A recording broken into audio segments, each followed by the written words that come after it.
ঐতিহ্যবাহী আখাউড়া মসজিদ পাড়া মিফতাহুল উলুম ইসলামিয়া মাদ্রাসার উদ্যোগে আয়োজিত ইসলাহি মাহফিলের সম্মানিত সভাপতি, আমাদের আখাউড়ার কৃতি সন্তান, আখাউড়ার গৌরব,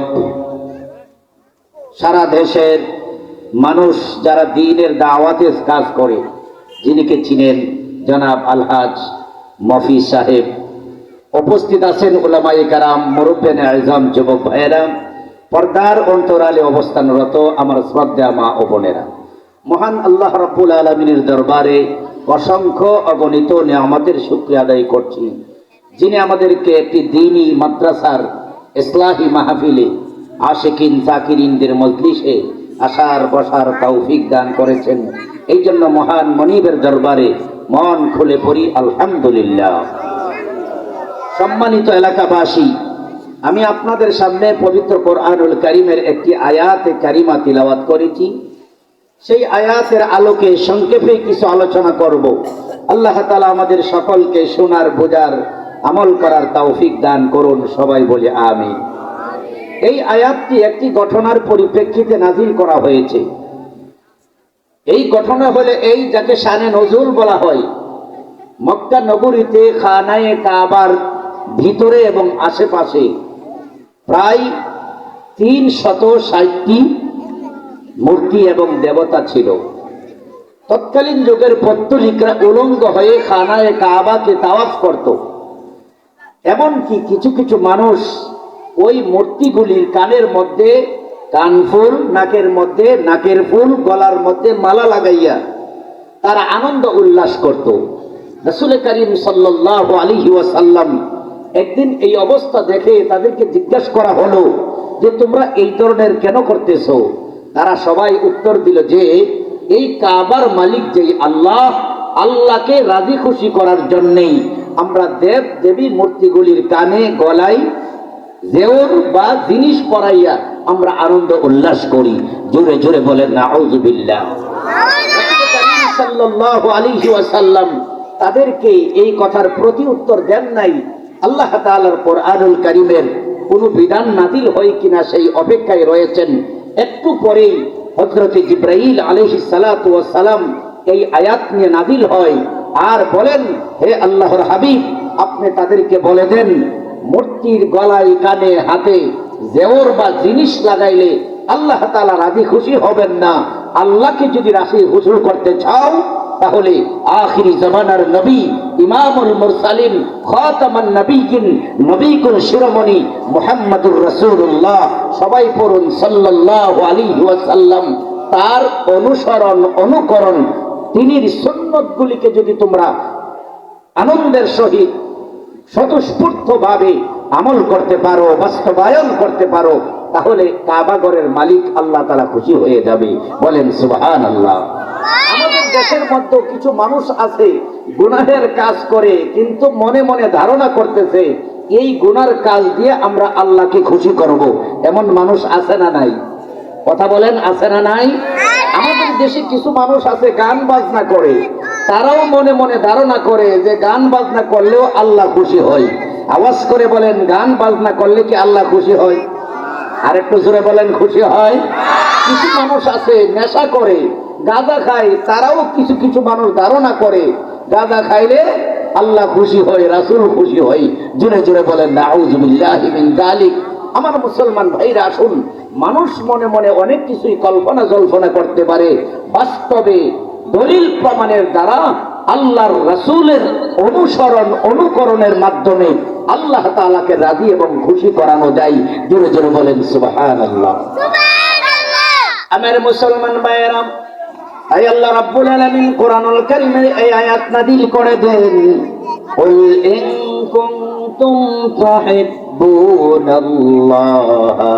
ফাত্তাবিউনি ইউহিব্বুকুমুল্লাহ। আল্লাহ রাব্বুল আলামিন বলেন, হে বন্ধু, আপনি তাদেরকে বলেন, যদি তোমরা আল্লাহ তাআলাকে ভালোবাসতে চাও, আমি নবীর অনুসরণ, অনুকরণ করো। আমি যেই কাজ করি তোমরাও সেই কাজ করো, আমি যেই পথে চলি তোমরাও সেই পথে চলো, আমি যেই কাজ থেকে বিরত থাকি তোমরাও সেই কাজ থেকে বিরত থাকো। তাহলে আল্লাহর ভালোবাসা তোমরা পেয়ে যাইবা। জোরে জোরে বলেন সুবহানাল্লাহ। কুরআনুল কারীমে রব্বুল আলামিন বলেন ইউহিব্বুকুমুল্লাহ, আল্লাহ তাআলা তোমাদেরকে ভালোবাসবেন। ওয়া ইয়াগফির লাকুম যুনুবাকুম, আল্লাহ তাআলা তোমাদের জীবনের যাবতীয় গুনাহগুলোকে maaf করে দিবেন। আল্লাহু গফুরুর রহিম, আল্লাহ তাআলা বলেন অত্যন্ত দয়ালু এবং ক্ষমাশীল। জোরে জোরে বলেন সুবহানাল্লাহ। আমার বন্ধুগণ, এই আয়াতের সারমর্ম হলো আল্লাহকে ভালোবাসতে হলে আমাদের নবীজির অনুসরণ অনুকরণ করতে হবে, নবীজির মতে নিজের মতটাকে বানাইতে হবে। এর মধ্যে একটা প্রশ্ন হয়, আল্লাহ তাআলাকে আমরা কেন ভালোবাসবো? বন্ধুগণ, এই জন্য ভালোবাসবো, আপনার আমার সৃষ্টিকর্তা। জুড়ে বলেন কে? আরেকটু আওয়াজ করে বলেন কে? আসমান জমিন পাহাড় পর্বত ধরে বলেন বানাইলেন কে? বন্ধুগণ, ঘুমাইবার জন্য রব্বুল আলামিন অন্ধকারাচ্ছন্ন করে দিয়েছেন, রাত বানিয়ে দিয়েছেন। কাজকর্ম করার জন্য দিন বানিয়ে দিয়েছেন। খাওয়া দাওয়ার জন্য হাজারো রকমের ফলমূল, শাক সবজি, ডাল চাল, মাছ মাংস আল্লাহ তাআলা বানিয়ে দিয়েছেন। জোরে জোরে বলেন সুবহানাল্লাহ। সকালবেলা যদি বাজারের মধ্যে যাই, 100 রকমের সবজি পাওয়া যায়, 100 রকমের ফলমূল পাওয়া যায়। এক সবজির মধ্যে এক এক রকমের স্বাদ, এক এক মাছের মধ্যে এক এক রকমের স্বাদ, এক ফলের মধ্যে এক এক রকমের স্বাদ, ভিন্ন ভিন্ন ফলের মধ্যে ভিন্ন ভিন্ন স্বাদ। সুস্বাদু জুড়ে বলেন করেছেন কে? কে দিল রে লতার গাছে এত বড় কদু, তার ইশারাই মৌমাছিরা মৌচাকে দেই মধু। জুড়ে জুড়ে বলেন কার ইশারায়? 10 টাকা দিয়ে লাউয়ের বীজ বাড়ির আঙ্গিনায় বপন করলে 12 হাত 14 হাত লম্বা লত হয়, লতা হয়। ওই লতার মধ্যে 12টা 14টা লাউ। জুড়ে জুড়ে বলেন দান করেন কে? সরিষা ফুলের মধু হলো সুস্বাদু। আপনি যদি কয়েক কেজি সরিষা ফুলকে মেশিনের মাধ্যমে পেশান, 1 ফোঁটা মধু বের হবে না। আমার আল্লাহ রাব্বুল আলামিন মৌমাছি দিয়েছেন, কত বড় বৈজ্ঞানিক। ওই মৌমাছিগুলো ফুলের ভিতর থেকে মধু সংগ্রহ করে একটা বাসার মধ্যে আপনার আমার জন্য সংগ্রহ করে রাখে। সুবহানাল্লাহ। এইগুলো আল্লাহ তাআলার ইশারায় হয়। জোরে বলেন কার ইশারায় হয়? কে দিল রে লতার গাছে এত বড় কদু, কার ইশারায় মৌমাছিরা মৌচাকে দেই মধু। জোরে জোরে বলেন কার ইশারায়? কেন এত সাদা, মরিচি কেন জাল, আমগুলি সব পাকলে পরে কেমনে হইতা লাল। জোরে জোরে বলেন লাল বানাই কে? আমরা সবাই বাস করি ভাই এই দুনিয়ার রঙে, হাতের লেখা মুখের চেহারা মিলে না কারো সঙ্গে। এক মার 5টা সন্তান, 7টা সন্তান, এক ফ্যাক্টরির মাল। বন্ধুগণ, একজনের চেহারার সাথে আরেকজনের চেহারা মিলে না, একজনের চেহারার সাথে আরেকজনের চেহারা মিলে না। যদি মিলতো, এক ভাইয়ের সম্পত্তি আরেক ভাই কথা বলেন দখল করত, লিখে নিত। আমার আল্লাহ কত বড় কারিগর, এক মার 5 জন সন্তানকে হুবহু বানাই নাই, ব্যবধান করে দিয়েছেন। বলেন সুবহানাল্লাহ। আমরা সবাই বাস করি ভাই এই দুনিয়ার রঙে, হাতের লেখা মুখের চেহারা মিলে না কারো সঙ্গে। আরো মিলে না গলার কণ্ঠ, বৃদ্ধা আঙ্গুলের টিপ। বলেন মিলে? আরো জোরে বলেন মিলে? পাসপোর্ট অফিসে গেলে, বিদেশে যাইতে গেলে ফিঙ্গার দিলে তখন বোঝা যাবে আপন ভাইয়ের ফিঙ্গার আরেক ভাইয়ের ফিঙ্গারের সাথে মিলে। আরো মিলে না গলার কণ্ঠ, বৃদ্ধা আঙ্গুলের টিপ। আল্লাহ তাআলা একজন আছে, প্রমাণ হলো ঠিক। আল্লাহ যে একজন আছে, আল্লাহকে পাইতে হলে তোমার বঙ্গোপসাগর পাড়ি দিতে হবে না। তোমার দেহের ভিতরে অসংখ্য অঙ্গ প্রত্যঙ্গ দিয়েছে, তোমার সামনে হাজারো রকমের গাছপালা রয়েছে, হাজারো রকমের ফলমূল রয়েছে। সেইগুলির দিকে একটু ফিকির করলেই আল্লাহর পরিচয় পেয়ে যাবা। আওয়াজ করে বলেন আপনার আমার প্রভু। জুড়ে বলেন কে? আরো জুড়ে বলেন কে? মানুষের ক্ষমতা যেখানে শেষ, আল্লাহর ক্ষমতা সেখানে শুরু। বলেন আল্লাহর ক্ষমতা সেখানে আমার বন্ধুগণ, সারা পৃথিবীর মানুষকে ঘরের মধ্যে বসেছিল একটা রোগের মাধ্যমে, যে রোগটার নাম হলো করোনা মহামারী। কথা বলেন ঠিক কিনা? কিন্তু কত ভদ্রলোক 6 মাস 9 মাস বাসা থেকে বের হয় নাই, ওই লোকটাকে আল্লাহ তাআলা করোনা মহামারী দিয়া মৃত্যু দিয়েছে। মরণ থেকে পালাইবার মতন কোনো ক্ষমতা কারো নাই। মরণ থেকে যতই পালাও, মরণ তোমায় লইবে গিরি, যদিও সদূর আকাশ পানে পালাও তুমি লাগাইয়া সিঁড়ি। আইনামা তাকুনু ইউদরিকুমুল মাউত ওয়ালাউ কুনতুম ফি বুরুজিন মুশাইয়াদা। আল্লাহ বলেন, তুমি যেখানে আত্মগোপন করো না কেন, সেখানে মালাকুল মউত চাইতে কোনো বাধা থাকে না, কোনো বিপত্তি থাকে না, কোনো অভিযোগ থাকে না। যেখানে আত্মগোপন করো, মালাকুল মউত সময় হলে তোমার কাছে পৌঁছে যাবে। আওয়াজ করে বলেন আল্লাহু আকবার। গতকাল মাত্র কয়েক সেকেন্ড ভূমিকম্পের কারণে বাংলাদেশের শত শত মানুষ, শত শত বাড়িঘর ধসে গেছে। আমার বন্ধুগণ, আল্লাহ তাআলার পাওয়ার কথা বলেন আছে না নাই?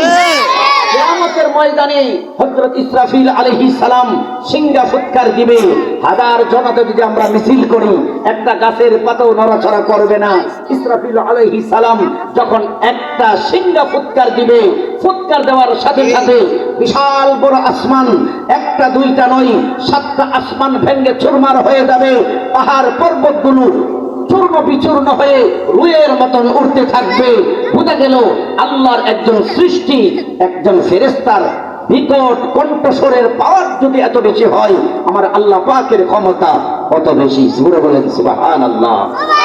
আমার বন্ধুগণ, সকল নবী রাসূলগণ আল্লাহর ভালোবাসার দাওয়াত দিয়েছিলেন, তাওহীদের দাওয়াত দিয়েছিলেন, রিসালাতের দাওয়াত দিয়েছিলেন। বলো, পৃথিবীর মানুষ কিছু করতে পারে না, সব কিছু করার মালিক জুড়ে বলেন কে? হায়াত দেওয়ার মালিক জুড়ে বলেন কে? মরণ দেওয়ার মালিক জুড়ে বলেন কে? ছেলে দেওয়ার মালিক আওয়াজ করে বলেন কে? মেয়ে দেওয়ার মালিক জুড়ে বলেন কে? এই কথার দাওয়াত সকল নবীগণ দিয়েছিলেন। দিতে দিতে প্রত্যেক নবীগণ অনেক নির্যাতনের শিকার হয়েছিল। হযরত ইব্রাহিম আলাইহিস সালাম আগুনে পড়েছিল, কিন্তু আগুন ইব্রাহিম নবীকে একটা পশম পর্যন্ত জ্বালাইতে পারে নাই। তাফসীরের কিতাবের মধ্যে আসছে 16 কিলোমিটার দৈর্ঘ্য, 16 কিলোমিটার প্রস্থ, এতগুলো জ্বালানি আর কাঠ সংগ্রহ করে নমরুদের বাহিনীরা আগুন লাগিয়ে দিয়েছিল। সবগুলো জ্বলতে পড়তে 40 দিন সময় লেগেছে। সব লাকড়ি পড়িয়ে ছাই হয়ে গেছে, কিন্তু ইব্রাহিম আলাইহিস সালাম যেই জায়গাটাই বসা ছিল, ওই জায়গাটা ফুলের বাগানে পরিণত হয়ে গেছে। তার কথা মতে হলো বন্ধু, রব্বুল আলামিন বলেছেন, কুলনা ইয়া নারু কুনি বারদাও ওয়া সালামান আলা ইব্রাহিম। নমরুদ চেয়েছিল ইব্রাহিমকে জ্বালাইয়া পুরাইয়া ছাই করে দেওয়ার জন্য।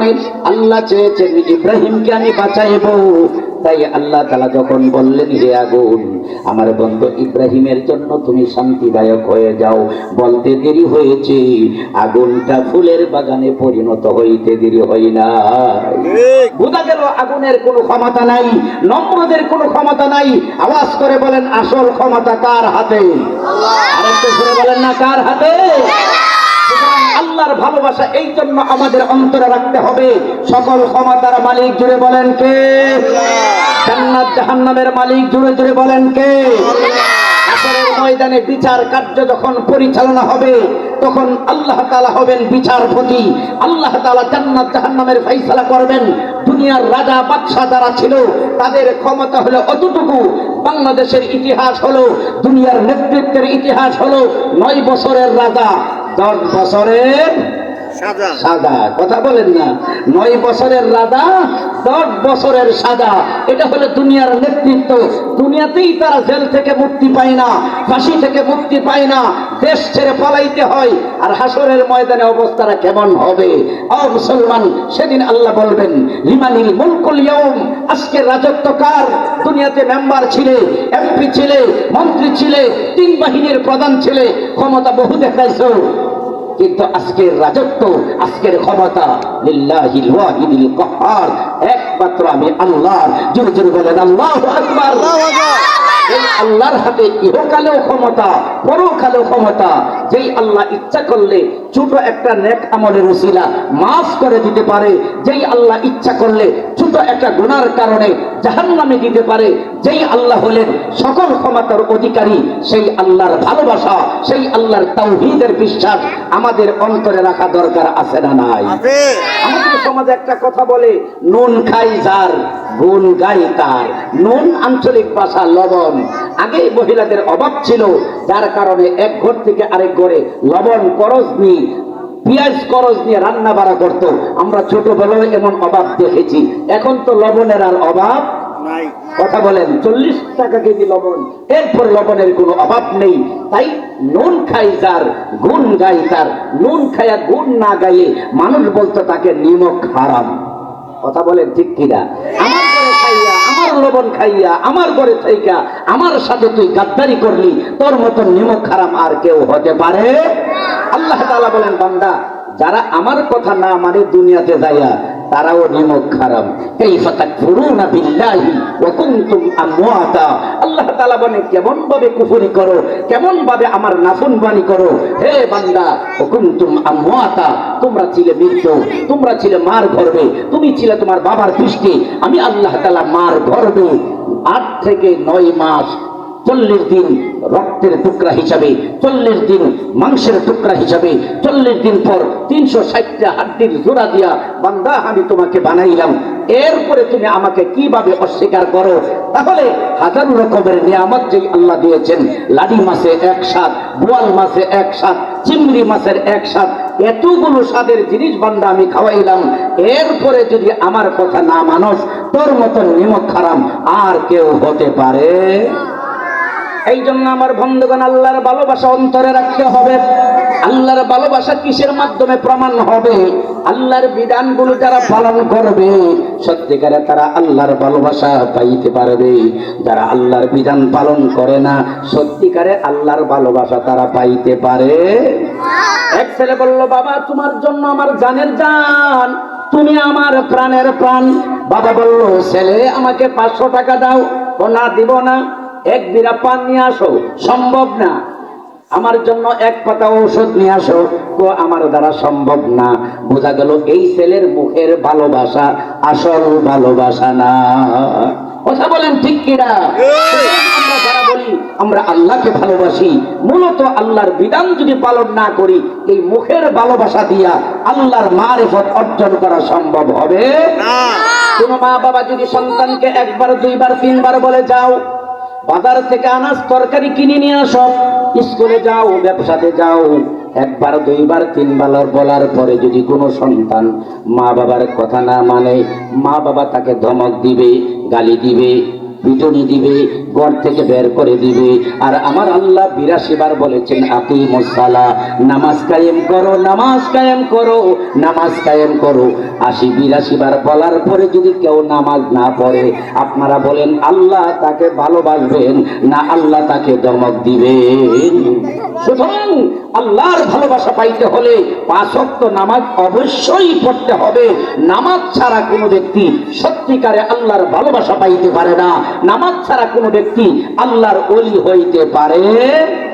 নামাজ পড়তে হইলেও কিছু ময় মশলা লাগবে কি লাগবে না? একটা শুটকির ভর্তা বানাইলেও কয়েকটা আইটেম লাগে। শুটকির সাথে লবণ লাগে, মরিচ লাগে, ধনিয়া পাতা লাগে, ইত্যাদি ইত্যাদি।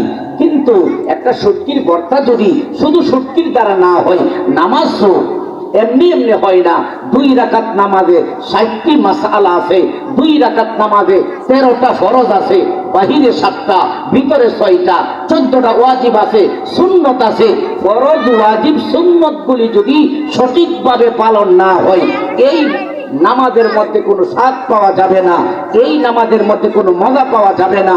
যেমন ভর্তার মধ্যে লবণ দিল, মরিচ দিল, কিন্তু ধনিয়া পাতা না দিলে যেমন সুঘ্রাণ হয় না, ধনিয়া পাতা দিল কিন্তু লবণ দিল না, ভর্তার মধ্যে যেমন স্বাদ হয় না, তরকারির মধ্যে সব দিল, লবণ দিল না, লবণ দিল মরিচ দিল না, ওই তরকারির মধ্যে যেমন স্বাদ আসে না, তদ্রূপ নামাজের মধ্যে ফরজ, ওয়াজিব, সুন্নত, মুস্তাহাব এইগুলো আছে। এইগুলি যদি কেউ সঠিকভাবে আদায় না করে, নামাজের মধ্যে সে স্বাদ পাবে না। এই নামাজের দ্বারা দুনিয়ার আশাও পূরণ হবে না, পরকালের আশাও পূরণ হবে না। আর এই নামাজের ফরজ ওয়াজিব মাসালাগুলো শেখাইবার জন্য বাংলাদেশের মধ্যে একটা প্রতিষ্ঠান আছে সবচেয়ে বেশি ভূমিকা পালন করে। ওই প্রতিষ্ঠানের নাম হলো নুরানিয়া মাদ্রাসা, মিফতাহুল উলুম ইসলামিয়া মাদ্রাসা। কথা বলেন ঠিক কিনা? অনেক লোক জানাজার মাঠের মধ্যে যায়, হুজুর জানাজার নামাজের নিয়তটা বলে দেন, জানাজার নামাজের নিয়তটা বলে দেন। 60 বছর বয়স হয়ে গেছে, এখনো জানাজার নিয়ত নিয়েই টানাটানি করতেছে।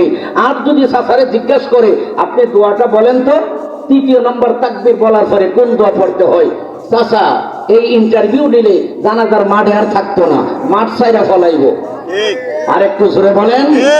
কিন্তু এই যে ছোট ছোট বাচ্চারা মিফতাহুল উলুম মাদ্রাসায় যারা 6 মাস বা 1 বছর পড়াশোনা করেছে, এমন বাচ্চাদেরকে আপনি প্রশ্ন করে দেখেন, 2 রাকাত নামাজ শুদ্ধভাবে কিভাবে পড়াইতে হবে, জানাজার ইমামতি কিভাবে করতে হবে, বাবাকে কিভাবে সুন্নত তরিকায় গোসল করাইতে হবে, নামাজের ফরজ ওয়াজিব কয়টি, এইগুলি ছোট ছোট বাচ্চা শিক্ষা দিবে।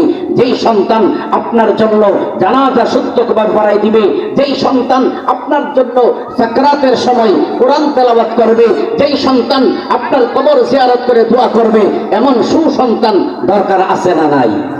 আর একটু জোরে বলেন, আছে না নাই?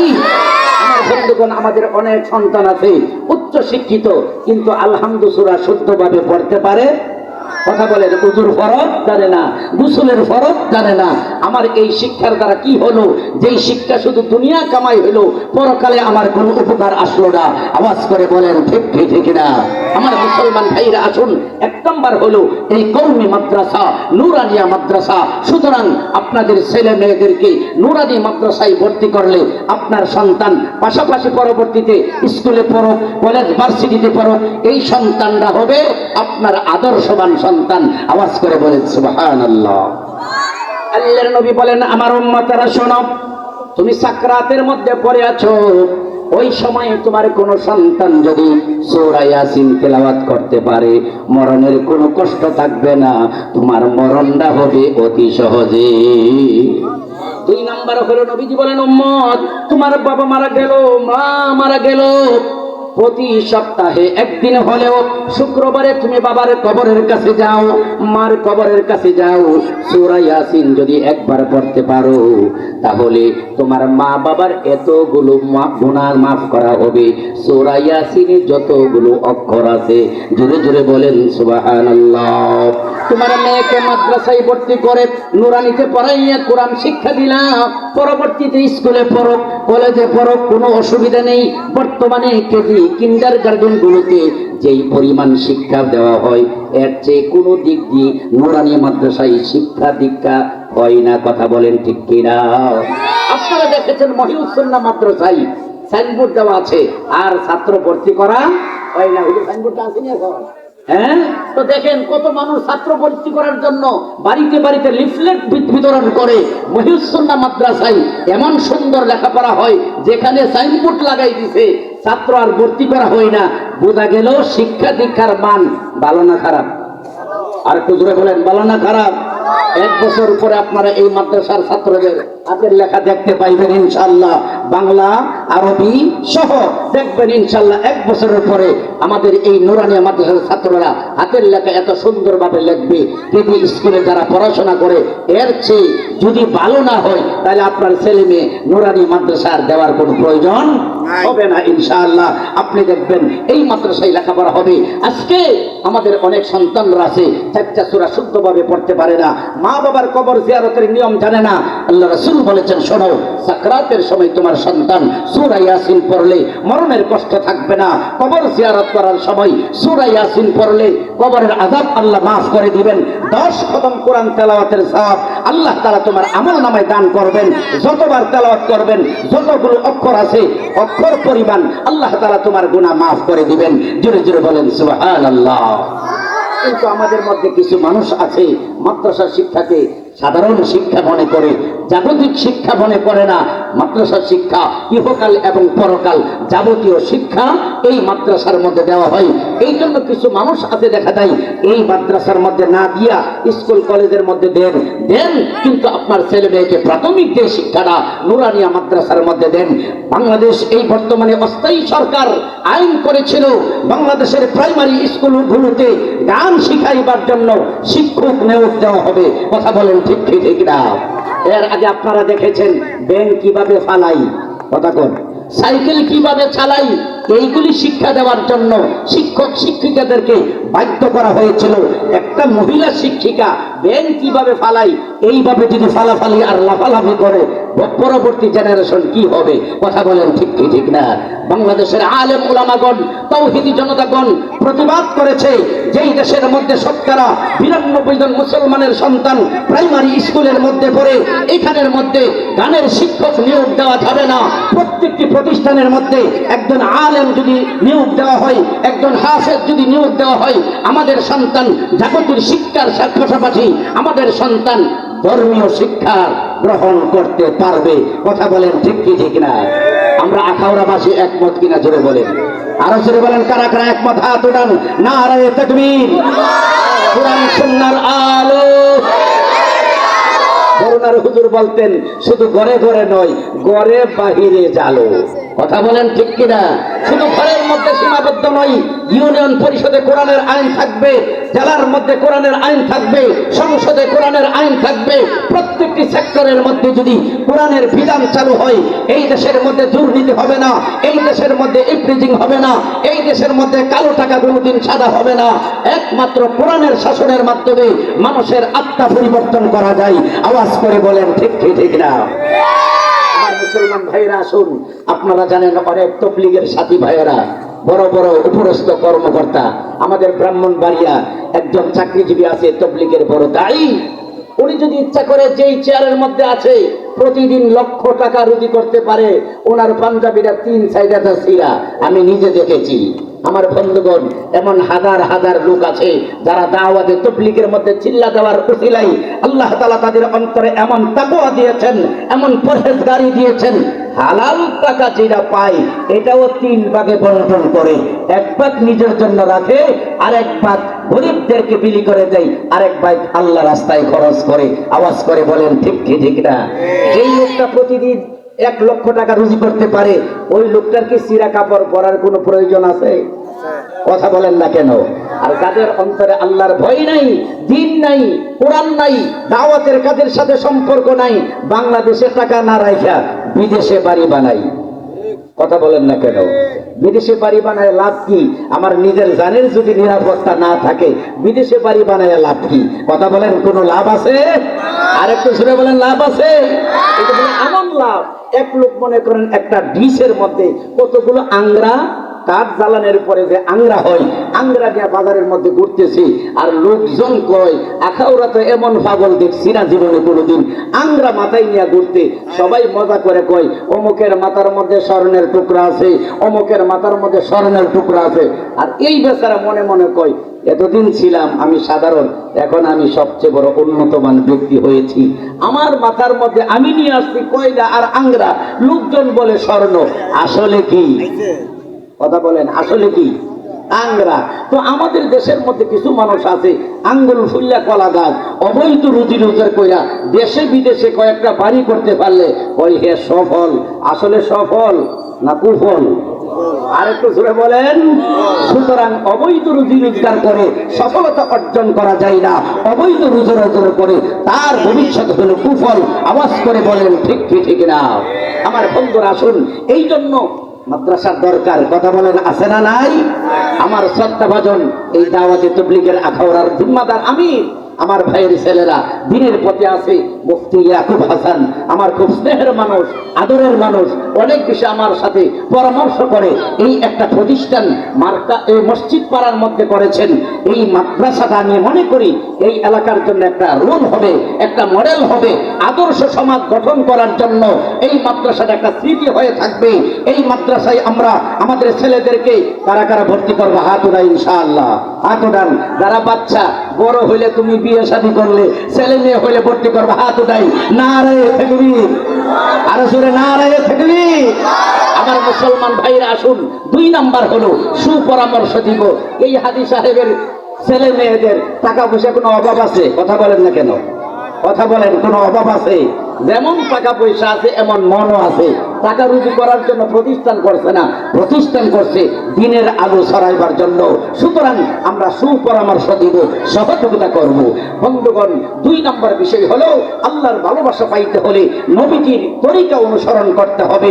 নবীজির তরিকা কেন অনুসরণ করব? আপনি আমি বলেন, হাসরের ময়দানে সারা পৃথিবীর মানুষ যখন বিপদে পড়বে, মা বাবা আত্মীয় স্বজন সবাই পলায়ন করবে, সেদিন সবার আগে যিনি আগিয়ে আসবেন তিনি হলেন আপনার নবী, আমার নবী মুহাম্মদুর রাসূলুল্লাহ সাল্লাল্লাহু আলাইহি ওয়াসাল্লাম। জোরে বলেন সুবহানাল্লাহ। আল্লাহর নবী বলেন, হাসরের ময়দান যখন কায়েম হবে, আমার জমি হবে, অর্ধ হাত মাথার উপরে সূর্য আসবে। জাহান্নামটাকে অদ্ভুত প্রাণীর আকৃতি দিয়া 70,000 জিনজির দিয়া জাহান্নামটাকে হাসরের ময়দানে বাম পাশে দাঁড় করানো হবে। জাহান্নাম বারবার হুঙ্কার মারবে মানুষদেরকে খাওয়ার জন্য। তখন কোটি কোটি মানুষেরা আমরা দৌড়ে যাব বাবা আদমের কাছে। হে বাবা আদম, জাহান্নামটাকে 70,000 জিনজির দ্বারা আটক করা হয়েছে, যদি ছুটতে পারে আমাদেরকে খেয়ে ফেলবে। আল্লাহর কাছে দোয়া করেন জাহান্নামের হুঙ্কার যেন বন্ধ হয়ে যায়। বাবা আদম বলবে, না না, আজকে কঠিন হাসরের ময়দানে আল্লাহর দরবারে আমি সুপারিশ করতে পারবো না। দৌড়ে যাও তোমরা নূহ নবীর কাছে। নূহ নবীর কাছে যখন আমরা যাব, তিনিও বলবে আজকে হাসরের ময়দানে তোমাদের জন্য সুপারিশ করা সম্ভব হবে না। দৌড়ে যাও ইব্রাহিম খলিলুল্লাহর কাছে। ইব্রাহিম খলিলুল্লাহ বলবেন আমার দ্বারা সম্ভব হবে না। দৌড়ে যাও তোমরা মূসা কালিমুল্লাহর কাছে। মূসা কালিমুল্লাহ বলবে আমার দ্বারা আজকে সুপারিশ করা সম্ভব হবে না। তোমরা দৌড়ে যাও ঈসা রূহুল্লাহর কাছে। ঈসা রূহুল্লাহ বলবে আজকে এই কঠিন দিনে আল্লাহর দরবারে সুপারিশ করা সম্ভব হবে না। সবাই চলে যাও ওই যে দেখা যায় ইমামুল মুরসালিন খাতামান নবিয়্যিন, নবী কুল শিরোমণি মুহাম্মদুর রাসূলুল্লাহ সাল্লাল্লাহু আলাইহি ওয়াসাল্লামের দরবারে। কোটি কোটি আমরা মানুষ হাসরের ময়দানে নবীজির দরবারে যে বলবো ইয়া রাসূলুল্লাহ, ইয়া হাবিবাল্লাহ, কঠিন বিপদের দিনে জাহান্নাম যেইভাবে হুঙ্কার মারতেছে, যদি ছুটতে পারে আমাদেরকে খেয়ে ফেলবে। জাহান্নামের হুঙ্কার বন্ধ করার জন্য আল্লাহর কাছে আবেদন করেন। নবীজি সিজদায় পড়ে আল্লাহর কাছে বলবে আল্লাহ জাহান্নামের হুঙ্কার বন্ধ করে দাও। আল্লাহ তাআলা বলার পরে নবীজিকে বলবেন ওগো আমার হাবিব, আপনার হাত মোবারক উপরে উঠান। নবীজি হাত মোবারক উপরে উঠাইবেন, সামান্য একটু পানি দিবেন। এই পানিটা সিটা দিতে দেরি হবে, জাহান্নামের হুঙ্কার বন্ধ হতে দেরি হবে না। আমার বন্ধুগণ, বলার উদ্দেশ্য হলো যে হাসরের ময়দানে ইয়াউমা ইয়াফিরুল মারউ মিন আখিহি ওয়া উম্মিহি ওয়া আবিহি ওয়া সাহিবাতিহি ওয়া বানিহি। হাসরের ময়দান এমন ভয়াবহ অবস্থা হবে, মা বাবা ছেলে মেয়ে ভাই বন্ধু আত্মীয় স্বজন সবাই পলায়ন করবে, একজন আরেকজনকে আত্মীয় বলে পরিচয় দিবে না। সেদিন নবীজি উম্মতের জন্য পাগল পারা হয়ে আসবে। যেই নবী বিপদের নবীজি বলে সাহাবীরে সর্বপ্রথম আমাকে অনুসন্ধান করবা হাউজে কাউসারের কাছে। আমি নবী আমার উম্মতদেরকে হাউজে কাউসারের পানি পান করাবো। এরপরে সাহাবী বলেন ইয়া রাসূলুল্লাহ, হাউজে কাউসারের কাছে যদি পানি না পাই, আপনাকে যদি না পাই কোথায় যায় পাইবো? নবীজি বলেন আমাকে যায় পাইবা মিজানের কাছে।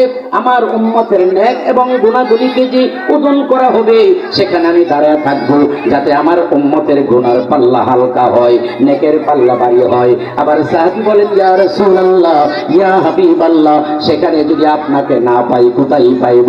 নবীজি বলেন, আমাকে ফুলসিরাতের ব্রিজের কাছে পাইবা। আমার কোন উম্মত যাতে আটক না হয়, আমি নবী তিনটা জায়গার মধ্যে ছোটাছুটি করতে থাকবো।